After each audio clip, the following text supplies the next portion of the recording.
नमस्ते। आज दशहरा है या विजयादशमी। दशहरा अर्थात 10 मुख वाला हारा, यानी रावण की हार हुई। अपनी पत्नी सीता को प्राप्त करने के लिए प्रभु श्री राम को रावण के साथ करीब 9 दिनों तक का युद्ध करना पड़ा। आखिरी दशमी के दिन प्रभु राम ने रावण का वध किया। यह अच्छाई की जीत बुराई के ऊपर थी। इसके बाद भारतवर्ष में यह दिन विजयादशमी के नाम से जाना जाने लगा।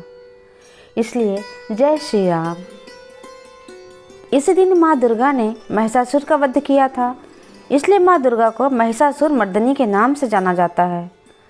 और दशहरे के दिन लोग जनमानस माँ दुर्गा की पूजा करने लगा।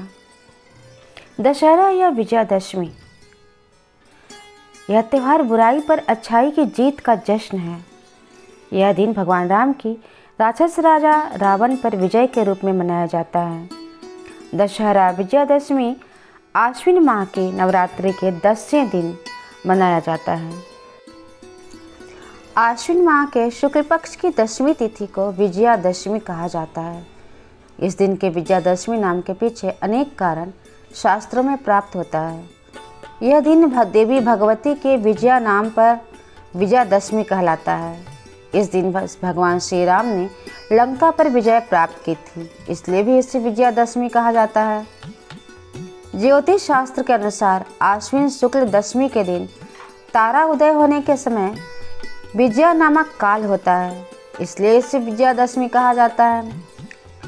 यह काल सभी कार्यों में सिद्धि प्रदान करने वाला होता है। इस दिन अपराजिता पूजन, शमी पूजन भी किया जाता है। विजयादशमी को वैसे तो क्षत्रियों का प्रमुख पर्व माना जाता है। इस दिन वे शस्त्र पूजा करते हैं, ब्राह्मण सरस्वती पूजन करते हैं, वैश्य लोग बही खातों का पूजन करते हैं। कथा कुछ ऐसी है। आश्विन शुक्ल दशमी को सायंकाल में तारा उदय होने के साथ विजय नामक काल होता है, जो सर्व मनोकामना पूरी करने वाला होता है। इस दिन श्रवण नक्षत्र का संयोग हो तो और भी शुभ हो जाता है। भगवान राम ने इसी विजय काल में लंकापति रावण को परास्त किया था। इसी काल में शमी वृक्ष ने अर्जुन के गांडीव धनुष को धारण किया था। दुर्योधन ने पांडवों को जुए में हराकर 12 वर्ष का वनवास 13वें वर्ष में अज्ञातवास की शर्त रखी थी। 13वें वर्ष में यदि उनका पता लग जाता तो उन्हें पुनः 12 वर्ष का वनवास भोगना पड़ता। इसी अज्ञातवास में अर्जुन ने अपने गांडीव धनुष को शमी वृक्ष पर छुपाया था तथा स्वयं बृहन्नला के वेश में राजा विराट के पास सेवा दी थी। जब गौ रक्षा के लिए विराट के पुत्र कुमार ने अर्जुन को अपने साथ लिया, तब अर्जुन ने शमी वृक्ष पर से अपना धनुष उठाकर शत्रुओं पर विजय प्राप्त की थी। विजयादशमी के दिन रामचंद्र जी ने लंका पर चढ़ाई करने के प्रस्थान करते समय शमी वृक्ष के नीचे रामचंद्र जी की विजय का उद्घोष किया था। इसलिए दशहरे के दिन शाम के समय विजया काल में शमी का पूजन होता है। इस तरह यह मान्यता है कि शमी वृक्ष की पूजन करने से सफलता मिलती ही है। विजयादशमी के दिन ही माँ दुर्गा ने अलग अलग स्वरूपों के साथ महिषासुर के साथ युद्ध करते हुए 10वें दिन महिषासुर का संहार किया था। 10वां दिन माता को विजय मिली थी, इसलिए इसे विजयादशमी के रूप में भी मनाया जाता है। भारत के उत्तर पूर्व राज्यों में रामलीला का आयोजन होता है। विजयादशमी के दिन पंजाब, बिहार सहित और भी कुछ राज्यों में रावण, कुंभकर्ण और मेघनाथ के पुतले का दहन किया जाता है। बुराई के रूप में रावण के पुतले को दहन करने वाले दिन को विजयादशमी मनाया जाता है। नवशक्तियों के मिलन को नवरात्रि और अंतिम दिन माँ भगवती के अंधकार रूपी महिषासुर का संहार किया तो माँ दुर्गा कहलाई।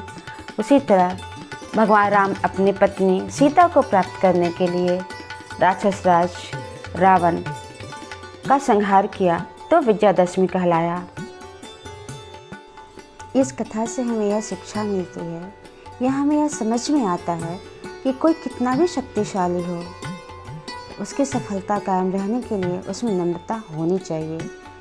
रावण प्रकांड पंडित विद्वान था, 10 दिशाओं पर उसे विजय प्राप्त थी, लेकिन उसने नारी का सम्मान करना नहीं सीखा और वह अंत को प्राप्त हुआ।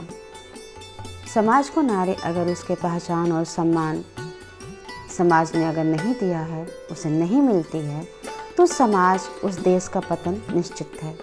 कहा जाता है यत्र नार्यस्तु पूज्यन्ते रमन्ते तत्र देवता। नारी को जहाँ भी जैसे भी अवसर मिला उसने अपनी योग्यता सिद्ध की। शक्तिशाली देवताओं ने भी नारी पुंज को ही सृजन किया और अंधकार रूपी महिषासुर का अंत हुआ।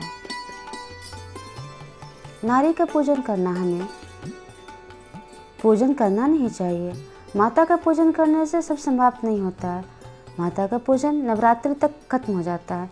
उसके बाद हमें अपने समाज में जो भी नारी रूपी हैं, कन्या, माँ, बहन, जो भी हैं, पत्नी, हमें सबका सम्मान करना होगा।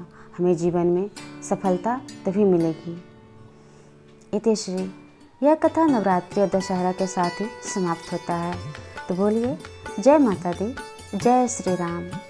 और आगे इसी तरह की कथाओं को सुनने के लिए अलग अलग कथाएं, वो धार्मिक हो, साहित्यिक हो, प्रेम कहानियाँ और जो भी हो, अलग अलग कहानियाँ सुनने के लिए आप हमारे इस चैनल को सब्सक्राइब ज़रूर कीजिए, कमेंट कीजिए, शेयर कीजिए, लाइक कीजिए और आगे इसी तरह के सुनते रहिए और मेरा हौसला बढ़ाइए। धन्यवाद।